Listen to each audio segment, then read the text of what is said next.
JB타임즈. 더마카와 함께 시선 집중의 문을 열겠습니다. 어서 오세요. 네, 안녕하세요. 더마카입니다. 8048님이 인사를 전해주셨는데요. 네. 매일 점심 식사 후에 잠깐씩 뒷산에 오르는 것이 낙이었는데 어제부터는 너무 더워서 아침에 산에 가자 생각하고 지금 산에 오르는 중입니다. 시원하고 좋네요. 오늘도 시선집중 청취자 여러분들 파이팅 하세요. 라고 보내주셨습니다. 그러니까 낮에는 이제 거의 여름이에요. 저도 그래서 오늘 반팔 입고 왔잖아요. 저는 낮에 종일 사무실에서 일하느라고 더위를 몰랐어요. 그럴수록 한번 나가서 햇볕도 좀 쬐고 광합성도 좀 하고 그래야 분위기도 좀 그러니까 환기가 되고 그러죠. 아, 그러게요. 오늘은 좀 나가보겠습니다. AS타인 것일까요? 네, 어제 고 노무현 전 대통령 13주기 추도식에 문재인 전 대통령을 비롯해서 여야 인사들이 총 출동을 했습니다. 네. 한덕수 총리의 참석을 두고 어제 JB가 형식적인 인준을 넘어 정서적 인준을 꾀하기 위함이다라고 분석을 해주셨는데 네. 한덕수 총리 이런 말을 남겼습니다. 함께 들어보시죠. 노무현 대통령님의 철학은 뭐 분명하셨어요. 그럼 민주주의가 잘 되려면 일종의 통합과 상생이라 할까? 이걸로 하여튼 대체돼야 된다. 네, 통합과 상생 이걸 강조한 셈인데요. 네. 어제 박홍근 민주당 원내대표가 시선집중과 인터뷰에서 현 정부를 향해서 국민 통합을 바란다면 정치적 보복 수사에 앞장섰던 당시 검찰의 잘못에 대해 진정성 있는 사과를 해야 한다라고 하지 않았습니까? 네. 어제 아침 출근길 윤석열 대통령이 우리 방송을 들었는지 어쨌는지 이렇게 말을 했습니다. 한번 들어보시죠. 노무현 전 대통령 열리는데 좀 국민 통해서 어떤 메시지 글쎄 한국 정치에 참 안타깝고 비극적인 일이죠. 그래서 권양숙 여사를 좀 위로하는 말씀을 담았습니다. 네, 한국 정치에 참 안타깝고 비극적인 일이다. JB 어떻게 들으셨어요? 한국 정치 말고 검찰 수사에는 그럼 어떤 의미가 있었을까? 요걸 좀 봐야 될 거 아니겠습니까? 박홍근 원내대표가 이제 어제 저희와 인터뷰에서 했던 얘기도 그런 거잖아요. 검찰 수사에 문제가 있었다 이런 주장인 거잖아요. 네. 그러면 검찰은 그런 것들을 받아들일 지금 태세가 되어 있을까라는 생각을 한번 해봤는데요. 전혀 아닌 것 같은데요. 제가 하나 예만 들어드릴까요? 검찰 수사권 분리 논란이 엄청 거셀 때 네, 각급 단위의 검사들 회의가 있지 않았습니까? 있었죠. 이때 그 전국 고검 검사장 회의가 있었습니다. 이때 나온 보도 가운데 하나가 뭐냐면 이 자리에서 어떤 말이 나오냐면 노무현 수사를 비롯해서 사회적 논란이 됐던 수사 사건 기록을 모두 공개하자. 그래서 검찰이 정말 왜곡 수사를 했는지 냉정한 국민적 평가를 받아보자라는 주장이 나왔다. 오호. 이런 보도 나왔던 거 기억하십니까? 네. 이런 주장이 나온 그 배경을 어떻게 이해를 해야 되겠어요? 우리가 뭘 잘못했느냐? 이런 것들이 여기에 이제 바탕에 깔려 있다고 봐야 되는 거 아니겠습니까? 네. 이게 가장 지금 노무현 전 대통령에 대한 검찰 수사를 바라보는 검찰 스스로의 시각 한 단편이라고도 볼 수 있는 거 아니겠습니까? 이런 상태에서 무슨 입장을 밝힌다, 사과를 한다, 언감생심인 것 같습니다. 그러면 0155님은 또 이런 질문을 주셨어요. 어제 추도식에서 한덕수 총리 한 말씀 왜 안 시킨 걸까요? 왜 안 시켰을까요? 왜 그랬을까요? 글쎄요. 그거는 우리 촌철님들의 해석에 맡길까요? 네. 알겠습니다. 뉴스와 분석이 함께하는 JB타임즈 오늘 주목할 뉴스들 챙겨드리겠습니다. 먼저 첫 번째 뉴스는 오디오로 만나보시죠. 저는 오늘자로 보건복지부 장관 후보직을 사퇴합니다. 실제로 수많은 의혹 제기에도 불구하고 불법적이거나 부당한 행위가 밝혀진 바가 없으며 객관적인 자료와 증거들의 제시를 통해 이런 의혹들이 허위였음을 입증하였습니다. 그러나 이런 사실과 별개로 국민들의 눈높이에는 부족한 부분들이 제기되고 있고 저도 그런 지적에 대해 겸허하게 받아들이고자 합니다. 저 정호영은 윤석열 정부의 성공을 위하고 여야 협치를 위한 한 알의 미랄이 되고자 보건복지부 장관 후보직을 사퇴하고자 합니다. 네, 어젯밤에 이런 입장 발표가 있었습니다. 네. 정호영 후보자의 이 말 한마디에 그에 앞서서 어제 펼쳐졌던 두 장면 모두가 설명이 되는 것 같은데요. 두 장면이요? 두 장면이라 하면 무엇이냐? 첫째, 어제 아침에 윤석열 대통령이 정호영 후보자 임명 문제 어떻게 할 거냐라는 기자들의 질문을 받고 뭐라고 대답을 했냐면 시간이 조금 더 필요한 것 같다. 이렇게 네. 이야기를 했거든요. 그리고 권성동 국민의힘 원내대표는 정호영 후보자를 향해서 거취를 결정하라고 공개적으로 요구를 하고 나섰습니다. 자, 이 두 장면이 저는 어제 그 밤에 정호영 후보자의 자진 사퇴 선언문을 보면서 좀 이해가 된 부분이 있었다고 보는데요.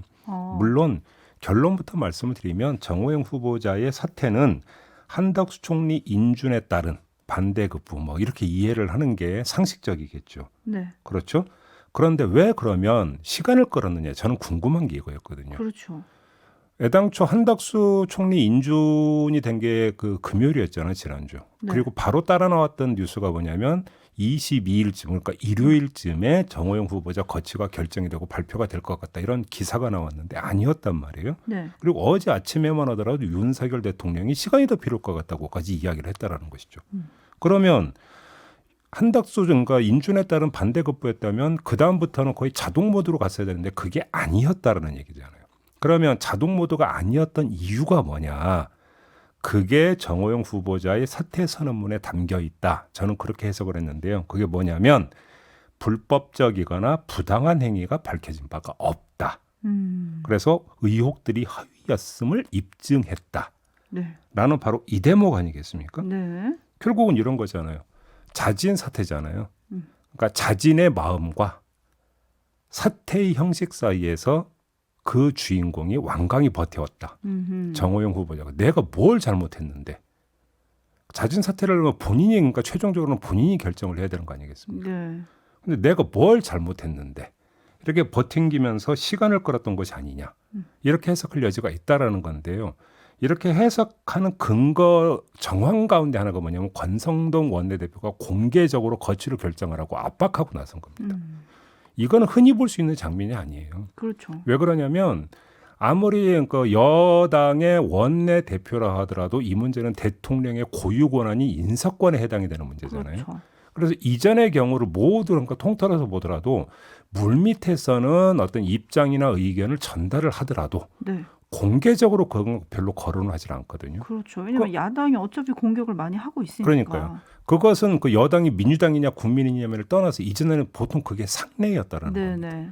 근데 여당의 원내대표가 공개적으로 사퇴를 압박하고 나섰다. 이거는 그 보기에 따라서는 대통령의 인사권에 대한 침해로도 볼 수 있는 거잖아요.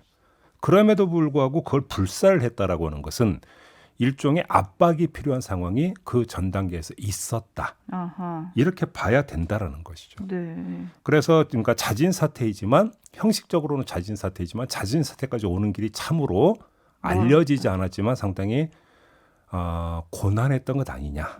이런 추측이 가능한 것 같고요. 네. 또 하나 재미난 포인트가 있는데요. 정호영 후보자의 저 사퇴의 변이 과연 누구를 향한 말일까라는 생각을 저는 한번 해봤어요. 누구를 향한? 뭐 당연히 저거는 국민을 향한 말이라고 봐야 되겠죠. 네. 근데 혹시 윤석열 대통령 들으라고 한 건 아닐까라는 생각을 저는 한번 해봤습니다. 왜요? 이렇게 이야기하는 이유가 저 조금 전에 강조를 했잖아요. 부당한 행위가 없었다라고 지금 주장을 했잖아요. 네. 이렇게 놓고 이 주장과 그 전에 정호영 후보자 의혹이 불거졌을 때 윤석열 대통령이 했다라는 이야기, 부정의 팩트가 없다. 라고 하는 이야기를 연결을 지으면 어떻게 되는 거겠습니까? 아니 부정의 팩트가 없는데 왜 나보고 사퇴하라고 그래?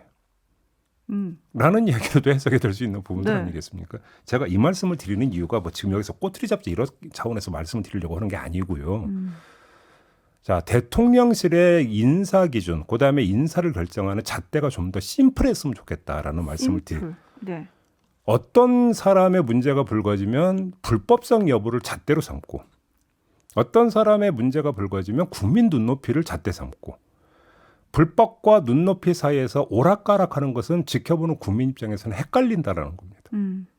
그러면 그 두 개가 공이 적용이 되면서 일관된 모습을 보여주든지 아니면 어떤 잣대가 확실한 우리의 어떤 인사 기준이라고 천명을 하면서 심플하게 국민 앞에서 보여주든지 뭐가 좀 됐으면 좋겠다는 말씀을 드리는 거예요. 왜 그러냐면 지금 정호영 후보자의 사퇴의 변을 보면 불법은 전혀 없었어요. 다만 국민 눈높이 때문에 제가 물러날게요. 이런 거잖아요. 네. 이유는 국민 눈높이잖아요. 네. 그러면 국민 눈높이 가지고 이야기를 하면 물러날 사람이 이 사람 한 명입니까?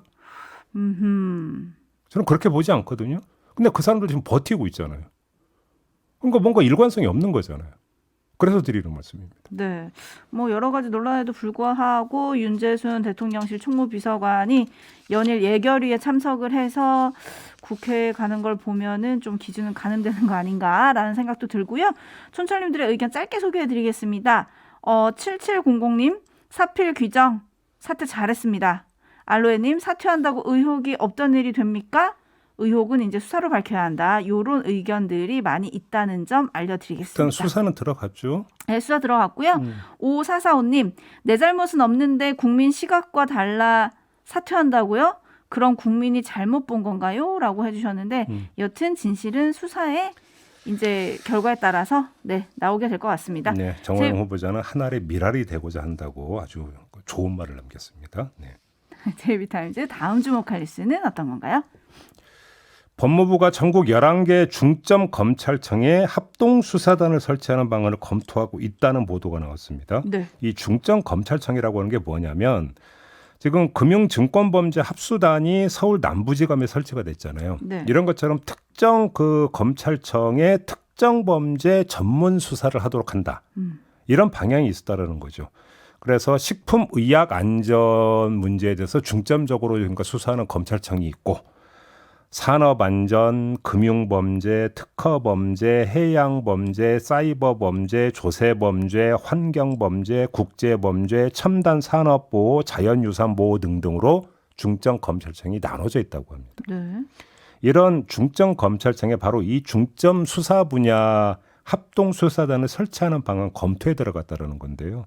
이러면 검찰만이 아니라 뭐 경찰이나 유관기관 이런 쪽이 이제 다시 또 조금 이 합수단이 이제 함께 하게 된다는 이야기가 되는 거 아니겠습니까? 네, 그러니까 다시 설명을 하면 2015년 3월부터 전국 11개 중점 검찰청이 있었는데 이 중에 몇 개가 될지는 모르지만 합동수사단으로 바꿀 수도 있다. 그 검토에 들어갔다라는 건데 합동수사단으로 바꾸는 게 아니라 그 검찰청에 합동수사단을 둔다라는 이야기죠. 네네. 이거를 왜 그렇게 할까요?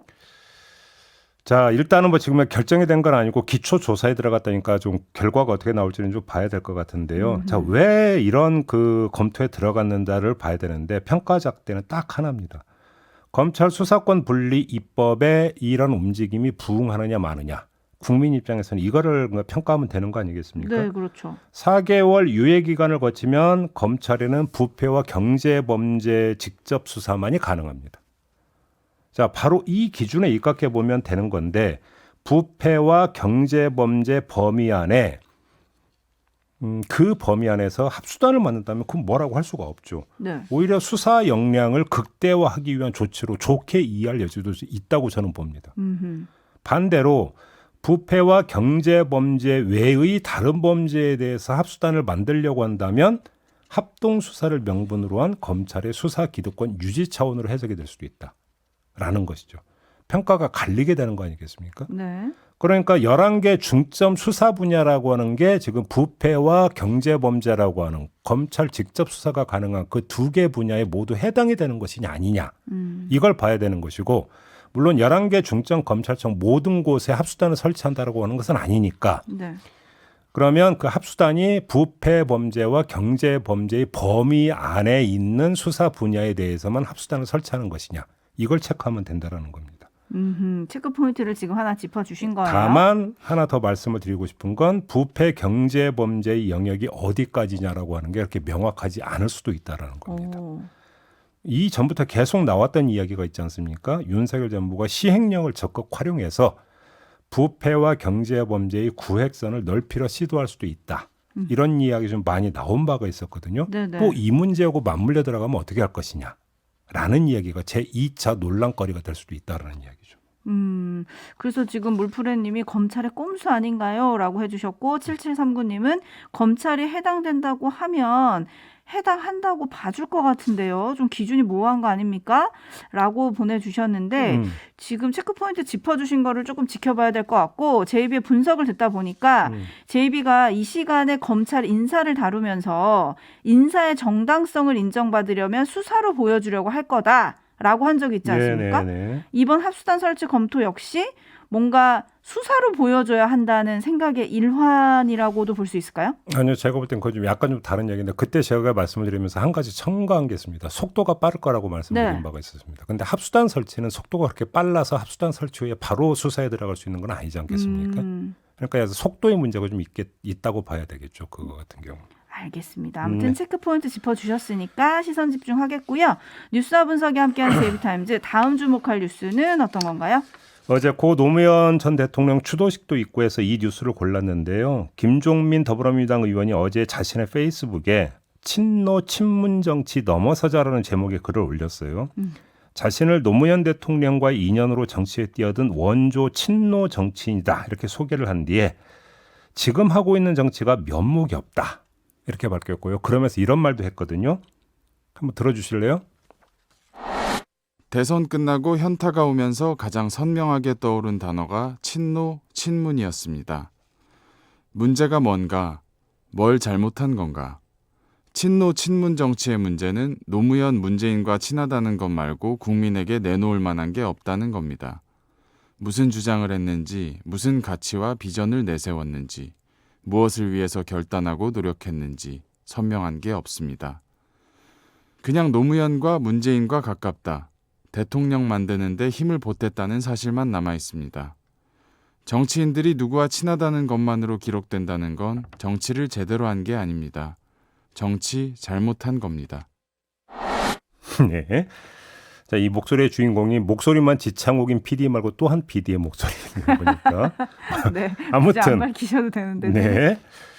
자, 지방선거 결과에 관계없이 민주당 정치를 근본부터 돌아봐야 한다. 네. 김종민 의원이 이렇게 촉구를 했다고 하는데요. 100번 옳은 말이긴 한데 글쎄라는 말을 좀 이어갈 수밖에 없을 것 같습니다. 또 삐딱선 타시는 건가요? 왜 그러냐면 미디어 정치가 가속화되면서 대중의 감성을 자극하는 정치가 성행하게 됐고 꼭 그만큼 정서적 아이콘이 등장을 하고 이 정서적 아이콘의 후광을 받아야 정치 길이 열리는 게 오늘의 정치판 아니겠습니까? 네.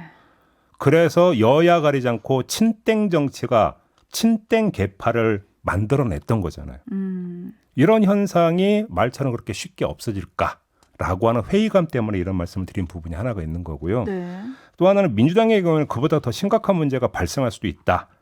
대선 때까지의 과정만 놓고 보면 친명이니 친낙이니 하는 현상이 있었지만 지금 친낙은 오간데 없어졌고 친명은 지방선거 결과에 따라서 운명을 어떻게 될지 모른다라는 거거든요.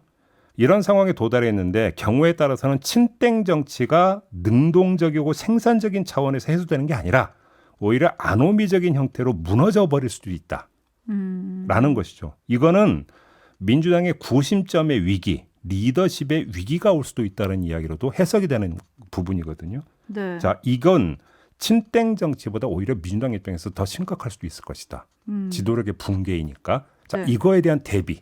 이것을 또 어떻게 할 것이냐. 물론 이거는 지방선거에서 민주당이 원하는 어떤 성과를 내는 게 가장 1차가 되겠죠. 그렇죠. 그 이외의 대비는 또 어떻게 하고 있는 것이냐. 이 부분도 함께 봐야 된다는 것입니다. 그럼에도 불구하고 땡땡님은 진정한 말 했네요. 일단 들어줍시다라고 네. 해주셨는데요. 한번 그 후에 행동이 따를지 또 지켜봐야겠죠. 자, 마무리하죠. 더마카 수고하셨습니다. 고맙습니다.